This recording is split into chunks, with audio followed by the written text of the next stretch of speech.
पंढरपुरातील प्रमुख रस्त्यावरून जड वाहतूक होत असल्याने मोठी वाहतूक कोंडी होताना दिसते.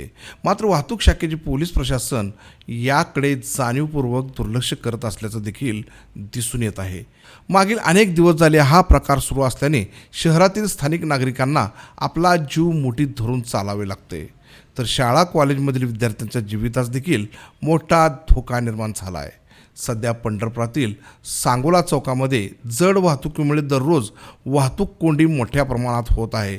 तर इथे वाहतूक पोलिसांचा एकही पोलीस कर्मचारी नसल्याने मोठ्या प्रमाणात वाहतूक कोंडीच्या समस्येला नागरिकांना सामोरे जावं लागतंय. पाहूयात याबाबत नागरिकांनी कशा प्रकारे प्रतिक्रिया दिली आहे. या सांगोला चौकात जड वाहतूक पोलीस लोक बंद करणार, सामान्य माणसं ही शाळेतले पोरं बिरं आम्ही कशी सोडायचे? आम्हालाच काय कळलं नाही काय चाललंय काय नाही.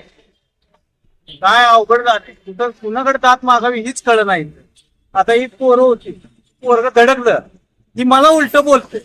आता आम्ही कुणाकडे जायचं तर पोलीस तर अजिबात दिसले नाही. आम्ही रिक्षावाले यांना हॉर्न वाजवून सारखं आडवं येत. कुणाकडे दात मागावे आम्ही या पंढरपूरच्या लोकांनी ही तर सांगा करा. या सांगोली चौकात ही बघा इथं वारीचा प्लेट असेल, वारीचा प्लेट ही बघा फक्त जड वाहतूक बघा इकडे कशी आहे. कोण तर आहे का समोर बघून समोर त्यांना तिथं उभारून साईड करून गेली एका गाडीला. त्याच्यानंतर मला रस्ता झाला, परत मी इथं अजून अडकलो.